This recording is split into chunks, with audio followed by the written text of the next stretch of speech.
Sadashivasamarambam Shankaracharya Madhyamam Asmadacharya Paryantam Vande Guru Paramparam Vishwaro Vratmeti Murti Veda Vibhagine Vyomabda Vyapta Dehaya Dakshinamurtaye Namaha Savavedanta Sedanta Gocharam Tamagocharam Govindam Paramanandam Satiguru Pranatoshmaham Om Om Shanti Shanti Shanti Om Namaste.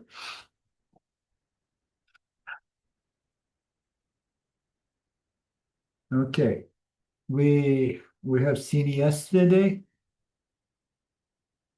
that Shankaracharya gives another interpretation in respect to how far or how close Brahman is to the devotee, journeying towards Brahman.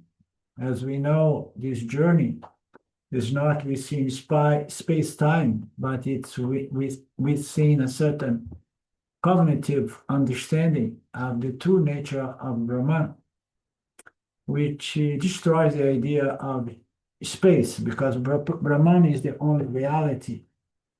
And meaning to say, it's all over, the only game in town. So Shankaracharya says that for the Jnani, the wise, Brahman is the nearest, because he knows that Brahman is not apart from it. Yeah, in the absolute truth is Brahman is not within time and space. You cannot say that is the most near, because if you talk in terms of being most near, you are still implying space. So I brought Brahman very close to me, so close to me, so close to me. Therefore, it's the most near. Now, it's beyond all these pairs of opposites, such as near or far. Okay, Brahman is all pervasive, is the only reality, is Sat-Chit, conscious existence.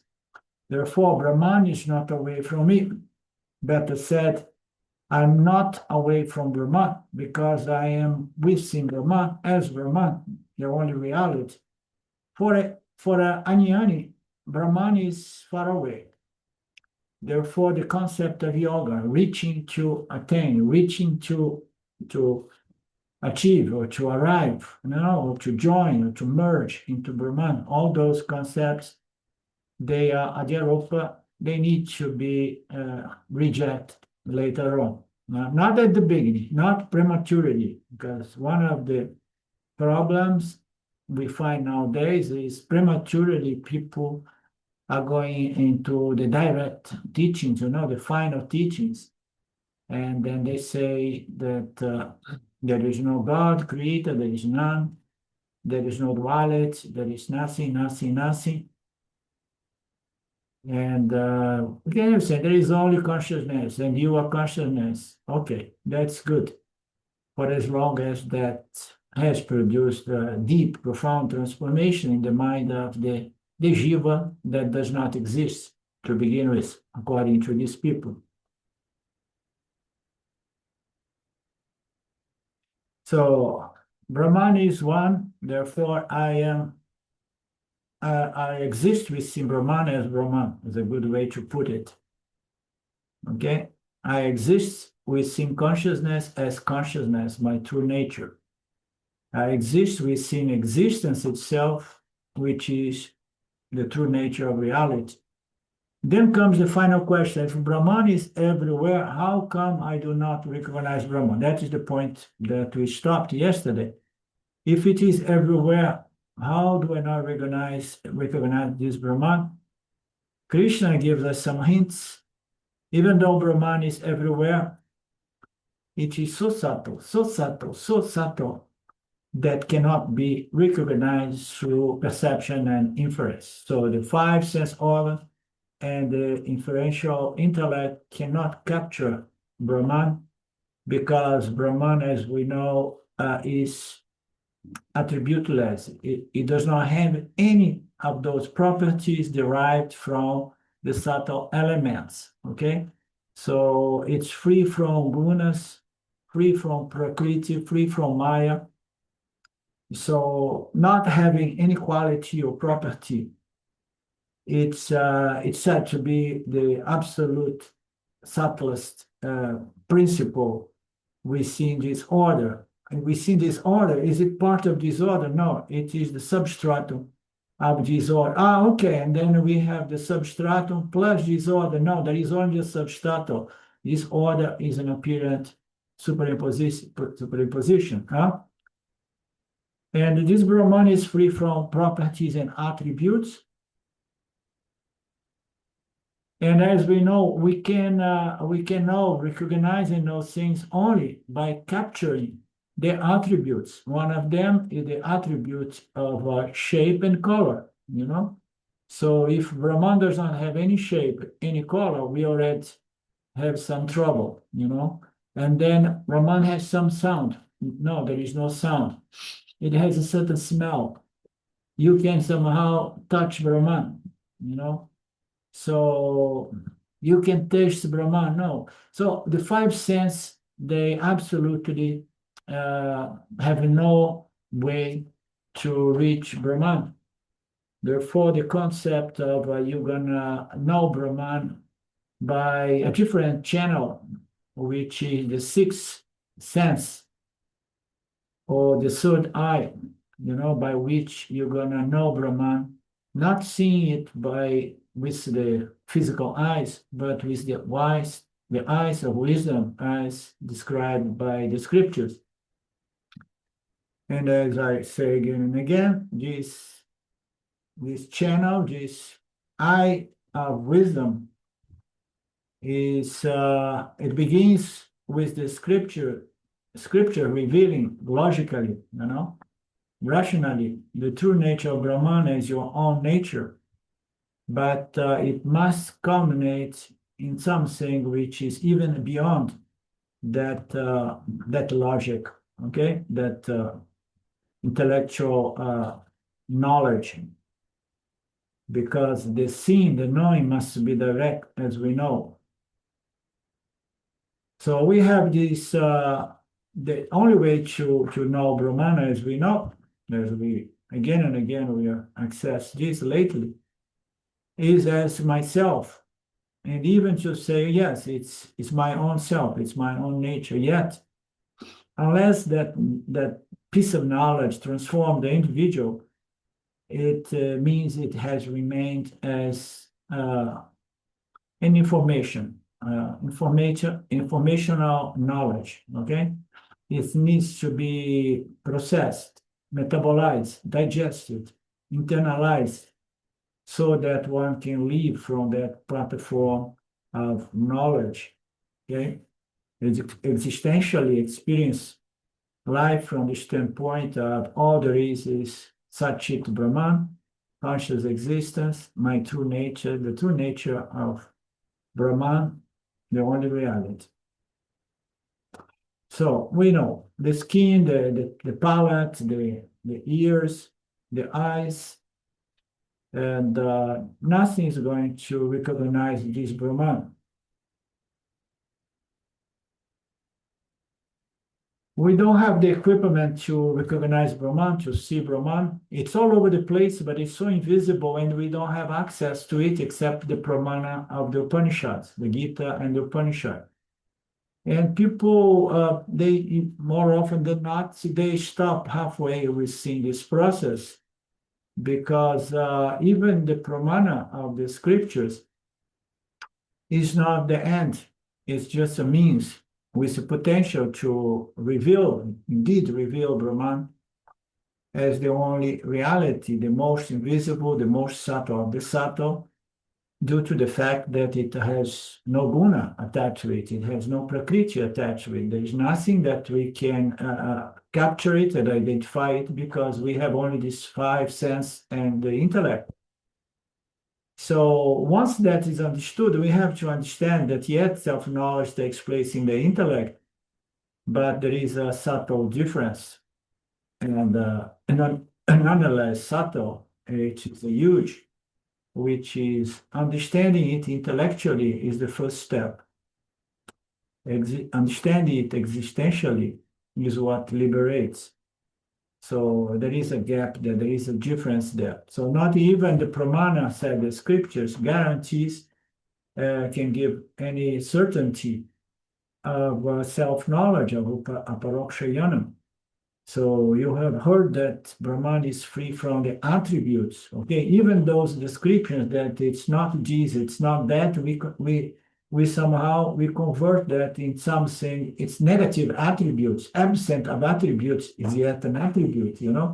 So in the end, you can only recognize it as your own self, and that's the importance of deep Vedantic meditation. We call it nididhyasana.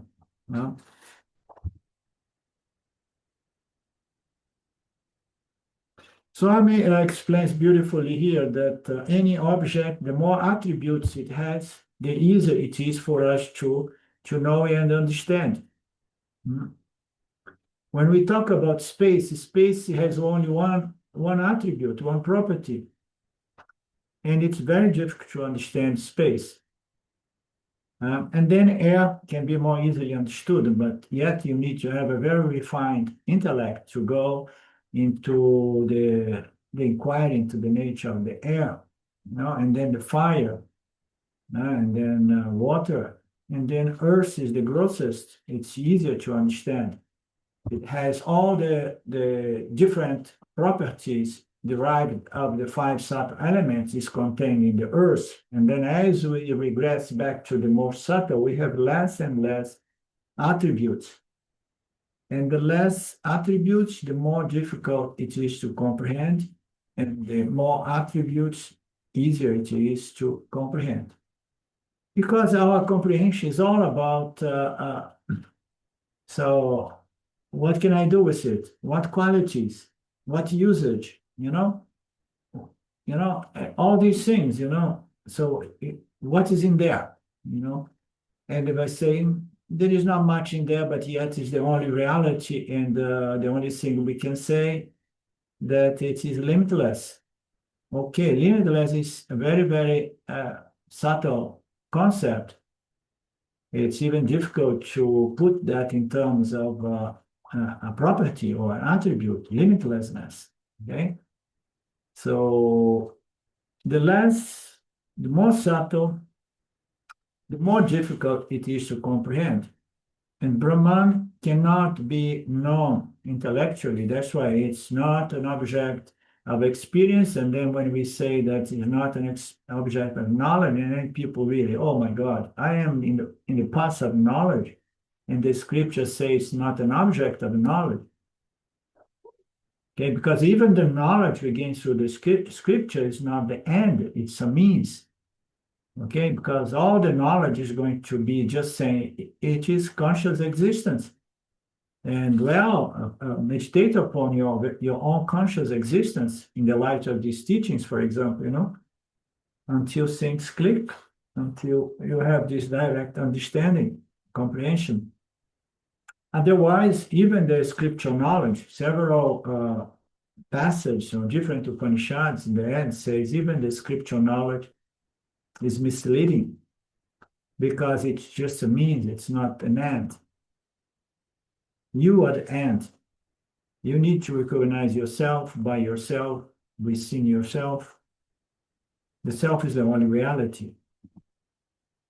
If you try to get to understand it, recognize it by intellectual knowledge, you're still in the field of the gunas, okay?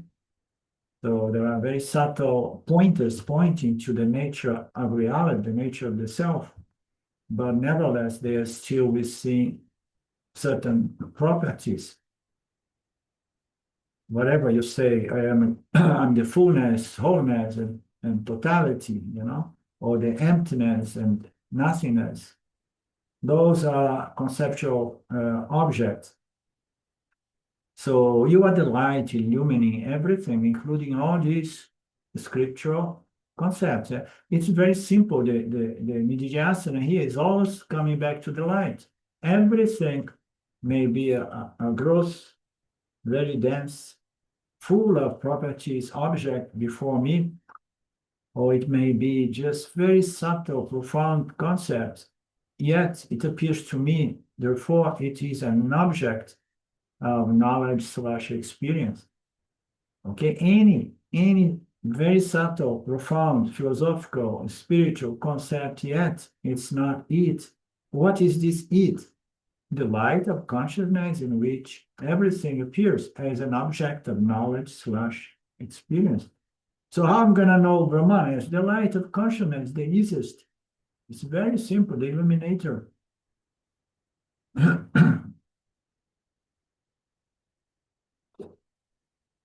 The illuminator is besides 24/7, especially in the awakened states, more recognizable as Aham. I am, I exist. No? I am, I exist is the proof of the illuminator. You know, Aham illumines its environment. Aham idam, and then I see the otherness. I see Jagata. And the duality fundamentally is Jiva Jagata. Jiva Jagata is more tangible. Therefore, we say this duality, knower and known, or experiencer and experienced, is the base of duality, you know. Shwara is too subtle, but then appears the Jiva and Jagata. And then we see that Jiva, that is this Aham, I am, I exist, and the world around me exists. So how are you going to recognize Brahman? As the Aham. Aham is said to be Ahamkara to the extent, to the degree that it identifies itself with the body, mind, and the things around itself that produce attraction and love, and then it develops attachment and gets in trouble. Identification with that which is changing, that which you have no control, it's within an apparent reality, yet it's controlled and managed by Shwara and its laws, and then the Jiva suffers. So the Aham has to stay put as Aham, I am, I exist, and I know that I am, I exist. And then slowly but surely, through this process of Nididhyasana, examines again and again those identifications, those identities as the doer, the experiencer, the enjoyer, the sufferer, and the knower. All these sense of identities, which makes the person a singular person, an individual person, is the problem. So this Aham is all the time there, and the best way to recognize Brahman is within our intellect as Aham, the consciousness that shines in the intellect, human intellect. And this consciousness reflects upon the subtle body and illumines our environment.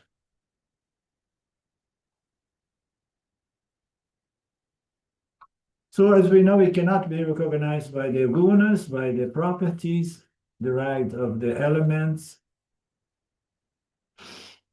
And then Swami makes some jokes. People in India say, even water, you say that it has only one or two or three attributes, four attributes, or something like that. And Swami, you say that water does not have smell, but that's not true. The Chennai water has a strong smell. And he say, no, that does not belong to the water, belongs to pollution. So, water fundamental has only four attributes. Therefore, it can be recognized only through these four sense organs. Only attribute goes to its proper sense organ. He's bringing it down again. Agni, the fire has three, does not have taste, and does not have smell as well.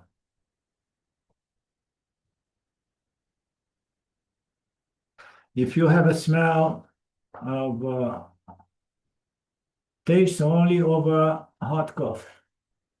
Now it says that you cannot taste agni, but you can taste hot liquids. Watch out not to burn your tongue. That belongs to something else.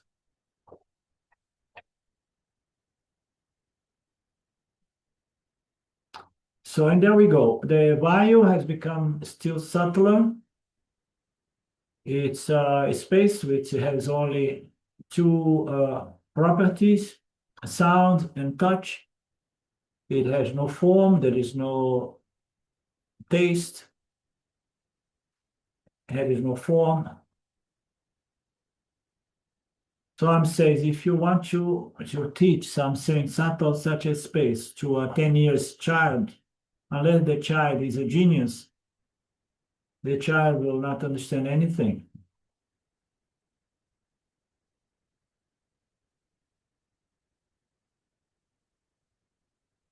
And then he goes all the way back to space and says that space seems there is no property, but it does have a certain property.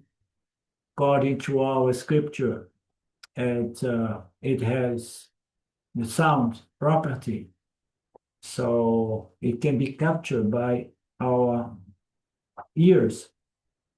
It is an echoing capacity. And that's why Akasha has only one property, and therefore it's very difficult to understand. Science cannot understand space.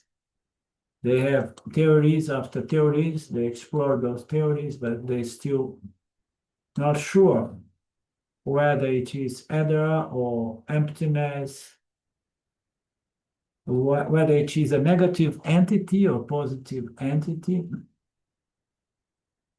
Einstein would say that is a positive substance. The theory of space as a holographic structure that can be curved, or just a web, that can be curved. So space, this Einstein says that it can be curved with curvature, and elastic space is curved, elastic matter. So we are not able to conceive these theories. We don't have understanding because Einstein was making use of a lot of mathematical equations. We don't have that background knowledge. The idea of space being something that can be curved to allow time travel is something beyond our understanding. The bottom line is that the lesser the property, the more subtle the object.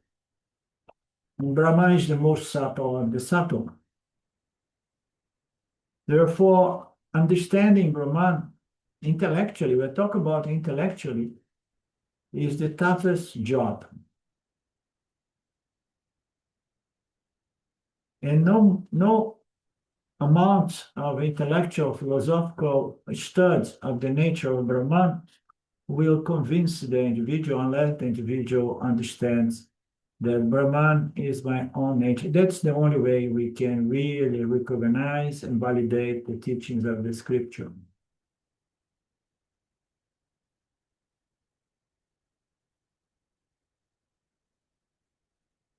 No amount of philosophical inquiry and studies. There are so many scriptures that go so deep, or the Brahma Sutras, go deep, so deep in philosophical arguments. They become very subtle and very difficult to follow because they are trying to prove by logic certain things, and then it goes, they keep breaking down the logics that you have to keep falling, not to lose the thread, and it's very, very tough. It is an exercise that sharpens the intellect, but yet it does not produce self-knowledge. Self-knowledge is going to be produced only within this profound inquiry. into the nature of reality, which is less philosophical, but more like a pull that happens from the self, pulling the reflect self, the seeker of reality to itself by itself. It's something very, very mysterious, but it is available.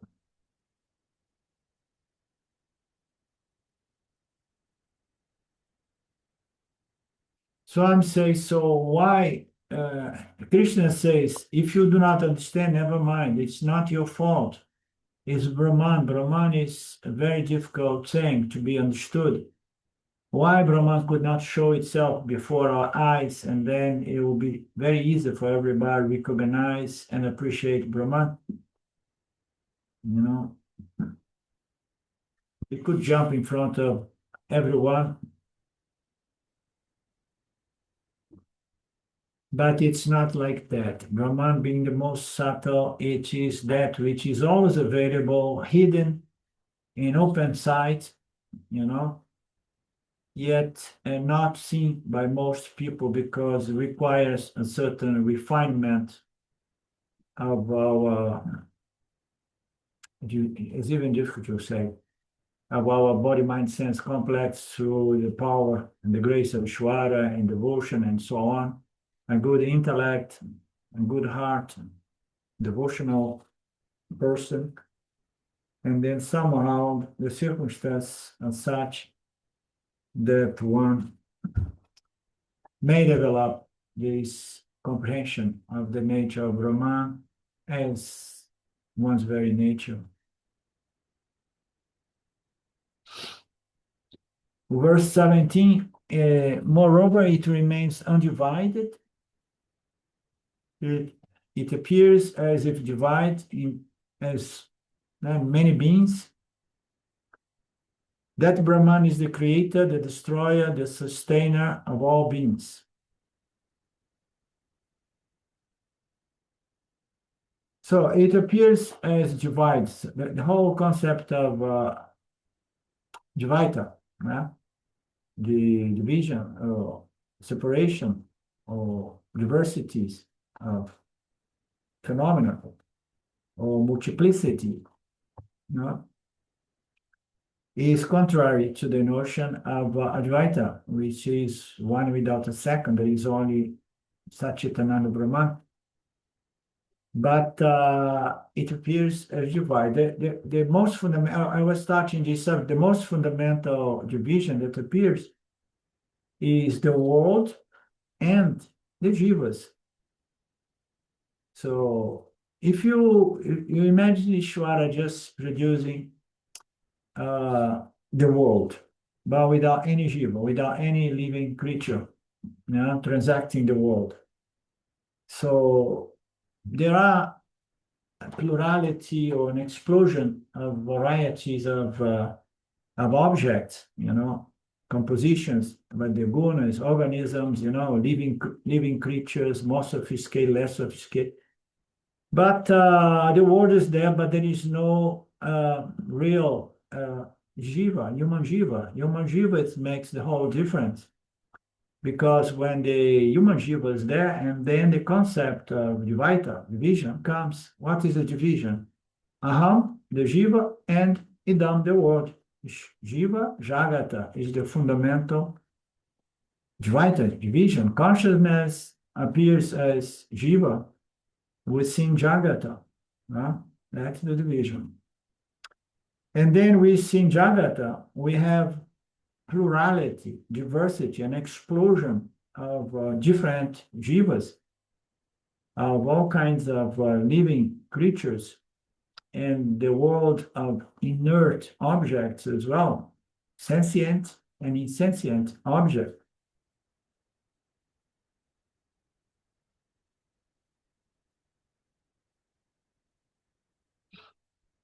So, and then now from another angle, we could say that there is even a division within Brahman, because before we said the Brahman is the only reality. Okay, then let's forget about Jiva and Jagata. That is an illusion. Okay, that is an illusion. But then we say, but Brahman appears as Ishvara, as Jiva Jagata. And not only as Ishvara, which is very subtle, it appears as the projector, the sustainer, and the destroyer. And then there are more divisions, even within Ishvara, you know. So fundamentally, this division within Ishvara is just to help us to understand the nature of this creator that not only projects, but through its own intelligence, you know, it sustains this universe, and through the same intelligence, it recycles everything. So there is only one Ishvara, one creator. It contains within itself the power to project, sustain, and recycle everything. And this creator is an apparent creator. And the true nature of this creator is undivided, Brahman. It is only consciousness, conscious existence, appearing as Ishvara, Jiva, and Jagata, as we say. But the substratum of this apparent order, it's important we remember Ishvara, Jiva, and Jagata is integral part of this apparent order. So Ishvara is again an apparent entity existing within Nitya. This does not gives us any excuse to neglect Ishvara and say, no, I'm going to only deal with Brahman. I don't want to deal with Ishvara. Okay? No, because the Jiva is integral part of Nitya, and the boss here in Nitya is Ishvara. So you have to, you know, make peace with Ishvara, learn to appreciate Ishvara, to love Ishvara, and understanding Ishvara, so that you may develop a very peaceful and contemplative mind to understand that this apparent Ishvara is saying, I myself is an illusion, but my true nature is Nirguna nature, Nirguna Atma, which is the nature of everything within Nitya, including you, Jivatma. You have the nature of Nirguna Atma, my very nature. I'm only the messenger. Ishvara is the one projecting, sustaining through laws, and seeing the difficulty of its jiva. It's just throw us the scriptures to tell us you have the same nature of Brahman. I am the same nature of Brahman. We are all the same Nirguna Atma. So, well, we'll talk about that. Not neglect the importance of, within our relationship with Ishvara.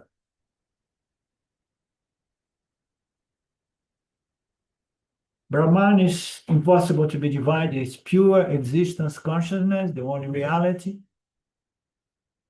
indivisible.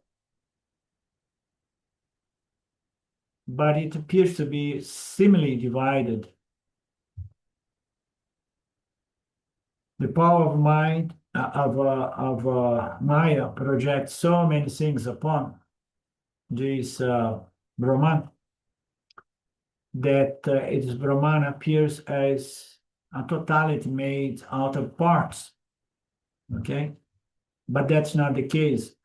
Ishvara may be said to be a totality made out of parts when we address the concept of Ishvara as the Vyavaharika, which is the manifest universe, the cosmos, and then is the totality of all these parties. But even Ishvara in its most intrinsic nature as pure sattva guna is not a totality made out of parts, because it's pure knowledge. Pure knowledge is pure knowledge. And then everything that it touches, it's going to be known as knowledge of those phenomena. Imagine this entity is just pure knowledge, and then Maya keeps somehow superimpose things, and this pure knowledge knows everything that is superimposed upon itself. So this Brahman is undivided, is all pervading, is experiencing, but we experience consciousness only through the body mind. That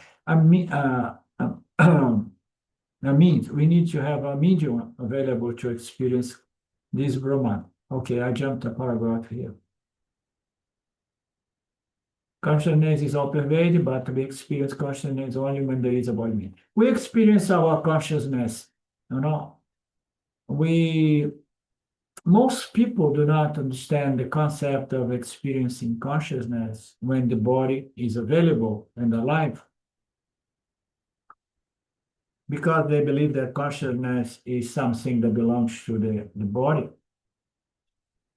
But we experience consciousness, as I said, through the body medium as aham, reflected consciousness. We experience consciousness through its reflection. Okay? The reflection as I am, I exist. Consciousness can be recognized, we see myself. But here, the analogy or the example is like you can recognize consciousness on the others when you see that the body is still alive. Now, you recognize that there is life, is still shining through that namarupa. No? Consciousness we can recognize within our intellect as aham, the reflected consciousness. And then once you recognize this reflected consciousness, you are halfway to understand, the true nature of reflected consciousness as original consciousness, the only reality. But the first thing is to recognize consciousness within oneself. Huh?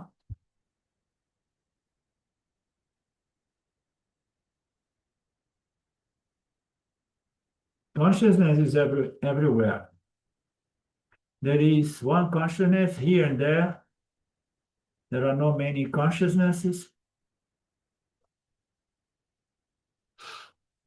as we know.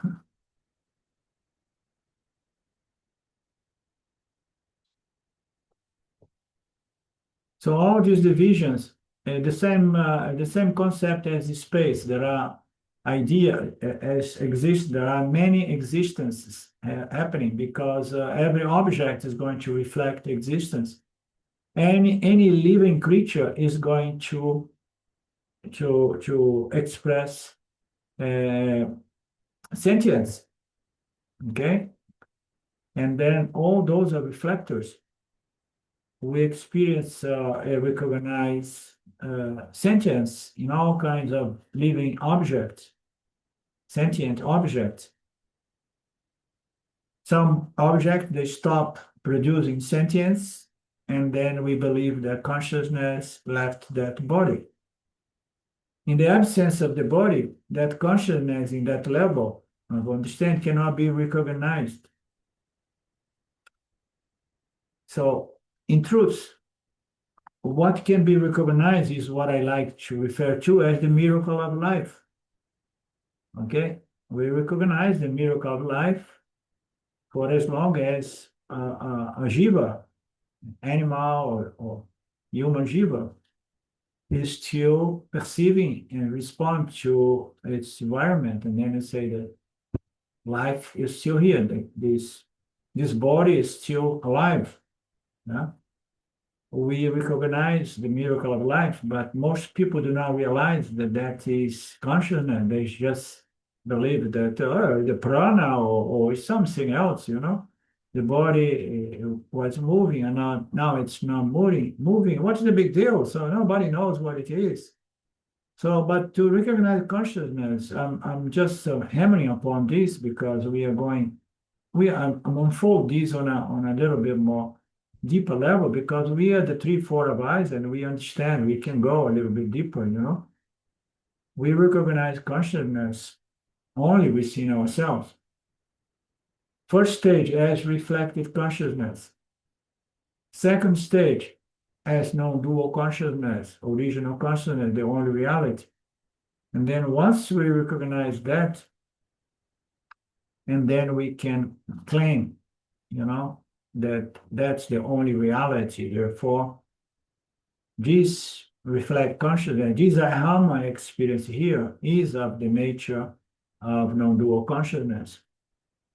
But here Swam presents the divisions of light. A light is illumining certain objects here, objects there, and it's in between if there is space.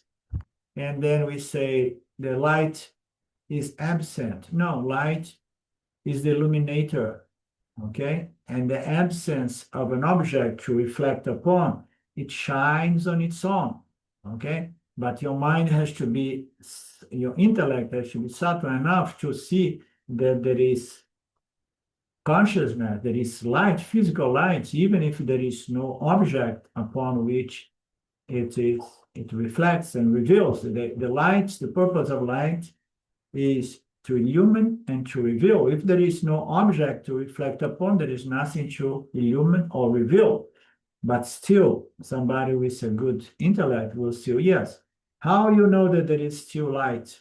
Because it's self-luminous in the absence of anything upon which it reflects. It's still shining. That's why we say it's self-illumining, self-effulgent. It illumines itself by itself. This is the parallel with consciousness, It does not need anything, in the absence of body-mind-sense complex, it is self-contained with conscious existence.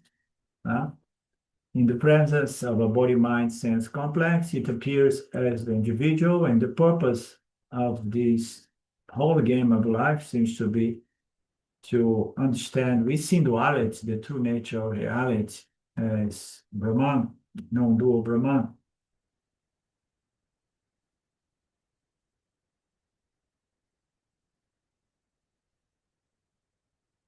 Light is always there in the same way consciousness is never not present, is always there. Everything is happening within conscious existence, therefore it's the substratum, it's the background that never not present.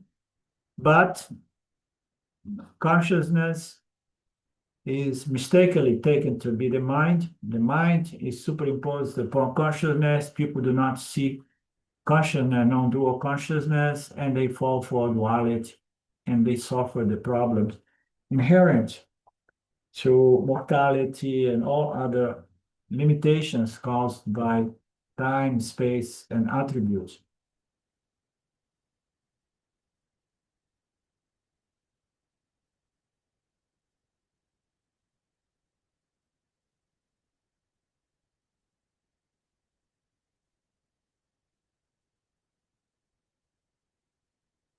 Okay, he brings back the thing about the light on the house, White House.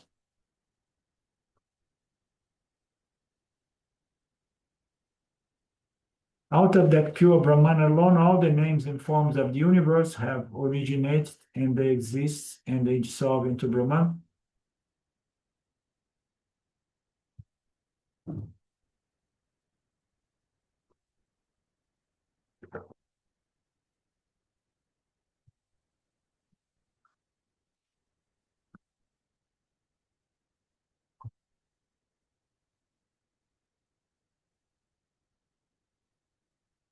Okay, all out of this pure Brahman, conscious existence, the names and forms of the universe have originated as a superimposition upon Brahman, and they apparently exist until you realize that it is a superimposition upon Brahman, and then cognitively you dissolve everything into Brahman. That's the concept of resolving everything into Brahman, resolving things into Ishvara, the supreme intelligence, or resolving or dissolving everything into Brahman, their own reality, the same way we can resolve or dissolve the pictures and the story of the move into the screen of the cinema hall.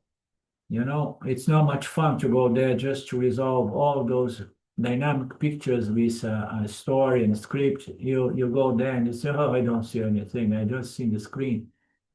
Come on, let's enjoy. No, no, I am a wise man. I'm just seeing the screen here. So why to spend money for that, no? So that's why we come here, we get distracted, we get entertained by this movie. Yeah. The only difference is that when you go to the cinema, first we choose the kind of movies of our preference. And we have a certain detachment because we know it is just only a projection. But when we are living our life, we take this projection to be real and we suffer the identification with the projection.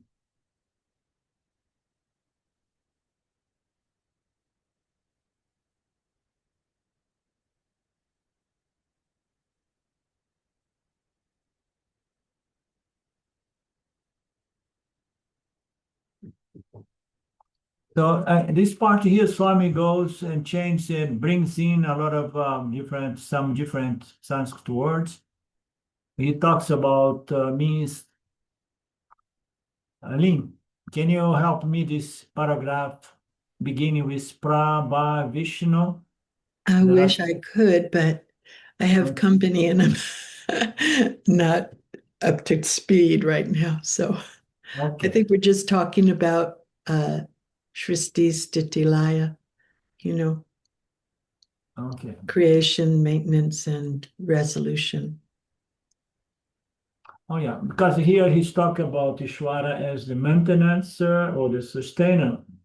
And then he brings some family couples saying that the husband is sustainer, and then he takes that kind of illustration or joke.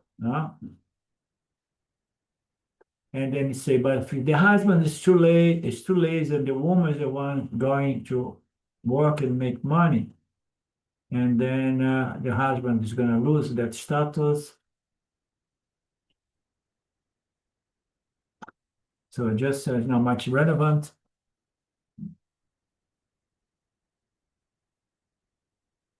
In the Taittiriya, it's said as well, out of that Brahman alone, all the Namarupa has come.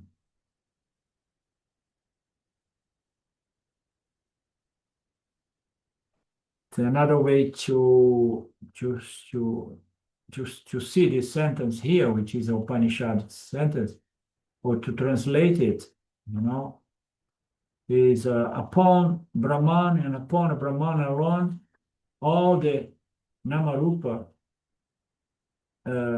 appears superimposed, okay? Upon Brahman alone, because out of Brahman appears almost Brahman has any doing in this super on this reflection, let's say. Okay, reflection occurs in the Prakriti of Maya.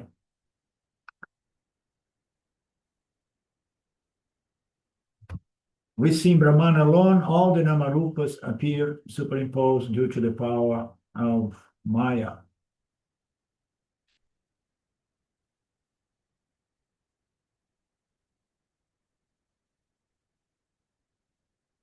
So Swami begins a new archive here with some notes, recaps. Jnana is nothing but Parabrahman. We have seen those six stops, yeah, in the beginning, and they were reduced to two or three. Yeah? Matter, energy, and jnana as virtues to be developed to understand that the entire universe is only spirit and matter.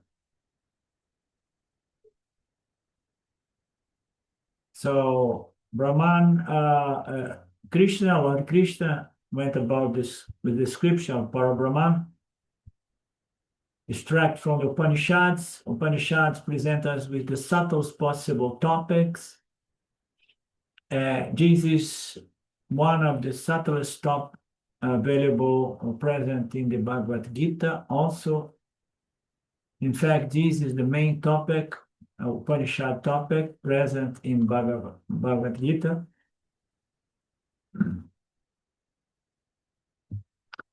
And as we know, it's a tough one. Brahman is nirguna. and free from properties and attributes,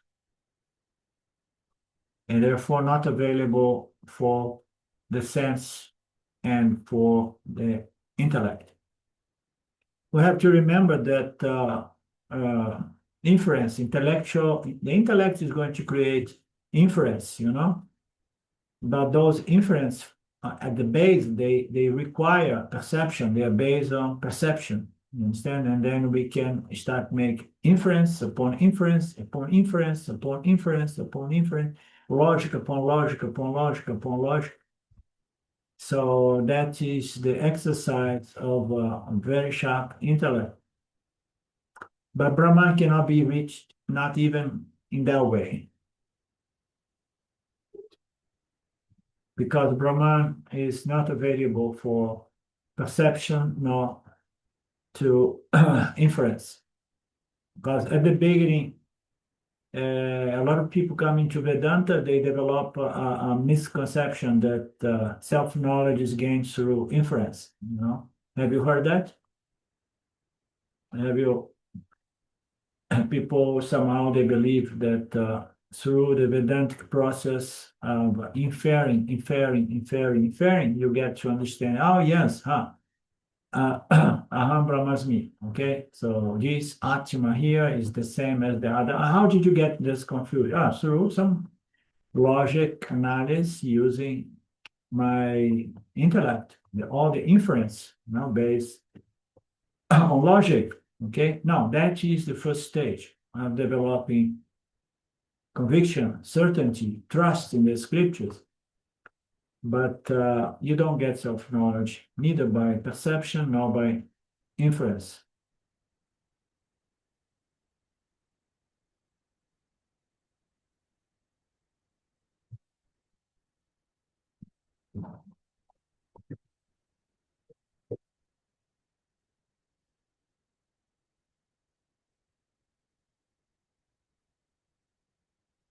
So Swami repeating himself with the example of the fingers and the light that shows the fingers, but we miss that the light is in between the fingers or in between the object.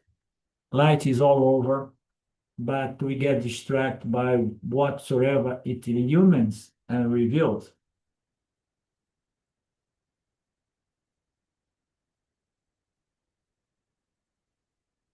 Therefore, it creates a misconception that there is light here and there. Therefore, the light is creating division. The light, in fact, appears divided, okay, or belonging to anything it reflects and reveals. But there is only one light, as we know. There is only one conscious existence. This conscious, undivided, this conscious, Satchit, undivided, is indivisible, is referred here as Akandam Brahma, also as Nirguna, Sarvagatam, Ekam, Ekadam, many Sanskrit expressions to point to the oneness or non-duality. Now, Lord Krishna gives us different terms for this nirguna nature of Brahman or ourselves. So therefore we know that it's almost impossible to conceive this nirguna Brahman. And the more it's easier for us to come to a conclusion that this Brahman is non-existent, okay? Since it cannot be known intellectually, cannot be perceived, touched, tasted, smelled, and felt, somehow is non-existent.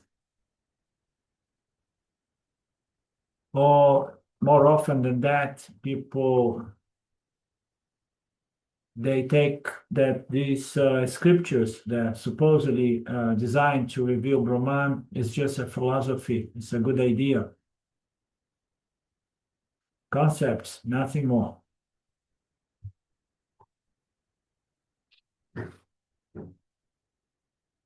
But Vedanta says that you need to train your mind to develop that vision. This is a very, very important thing. When I heard that for the first time with Swamiji, I was like, wow.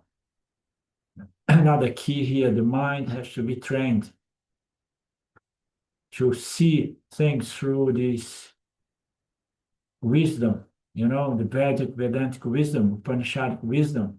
You have to train your mind to see Brahman. And then when you see Brahman, you're going to experience yourself and life differently.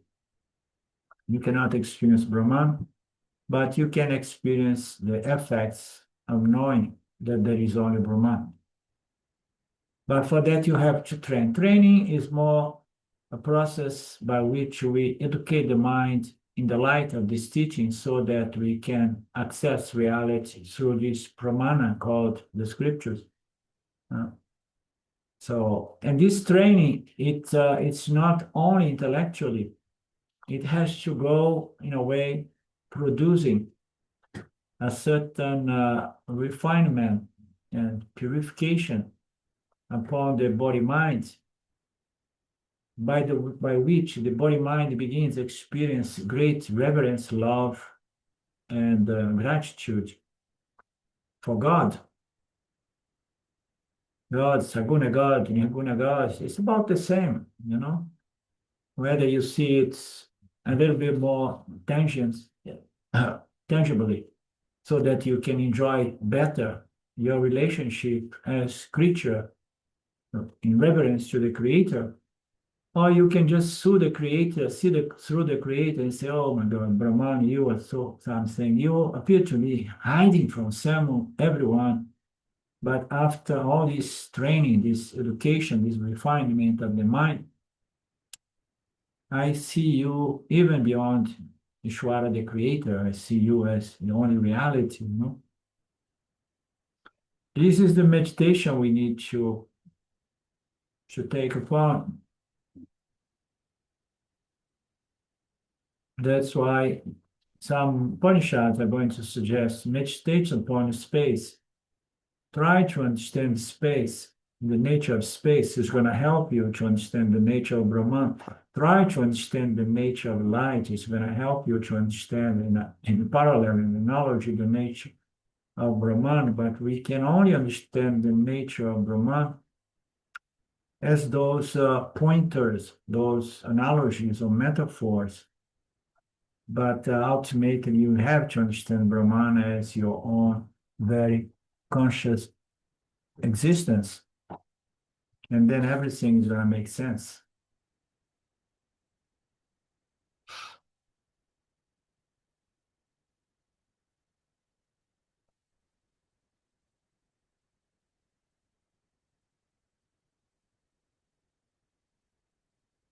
So Amit talks a little bit about the difficulty to meditate upon space.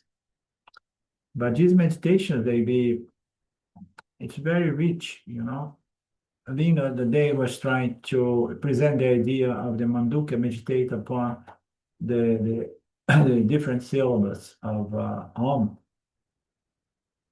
And so this is more direct to the point here,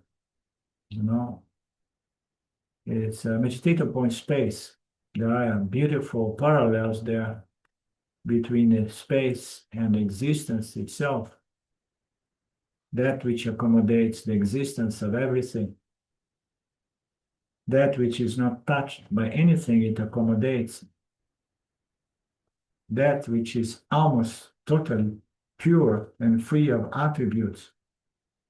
And then it takes us to the Om, which seems to be the attribute of space, At the beginning, we see space, the first of the elements, that is the most primordial attribute, which is Om.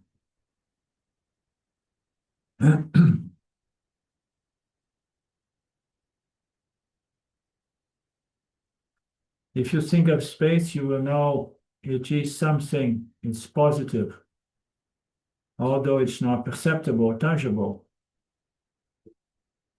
But you're going to perceive space as the base of Mithya, the element on which everything develops upon. So space is all pervasive, all pervading within Mitya. It does not pervade, beyond Mitya, because the all pervading principle beyond Mitya is Satya, which is conscious existence, but within Mitya, space is the most beautiful symbol of Sat Brahman. There is only one space, even though it appears as contained on several houses or recipients. So don't fall for the concept that space is a negative entity, or space is emptiness or nothing. Space is the fullness within Mitya, and the fullness, the substratum of Mitya.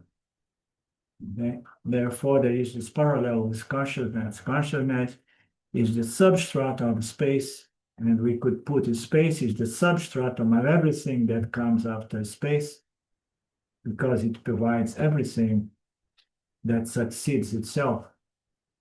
By meditating upon space, now we'll see this beautiful description. When I read it this morning, I said, like, oh, Taittiriya Upanishad, I never looked into this Upanishad. I'm going to look maybe as a possible Upanishad for my next seminar in Brazil. Okay. Are we meeting on Friday? Everybody home? Of course. Okay. Namaste. See you soon again. Beautiful class, Orlando. Just really the heart of everything. Thank Just you. lovely. Thank you. I enjoyed it. Yeah, it is. No, Very nice. I have been Sorry. I have been noticing that somehow I am allowing myself to just to express, to unfold, whatsoever Ishvara brings to my mind in the moment. I'm losing myself more in this process, and I notice that the satsang becomes more loose, and it goes deep, and you guys appreciate more, and my people in Brazil appreciate more as well. So I'm less less lately following word by word of what Swam says or his examples, and it's working nicely. It certainly is. Thank you. Yeah, very nice. Yeah. Om Purnamada Purnamidam Purnamudachyate Purnasya Purnamadaya Purnameva Vashishate. Om Shanti Shanti Shanti. Om. Okie dokie. Excellent. Thank you. See you on Friday, Orlando. See you too. Bye bye. Okay. God bless. Bye now.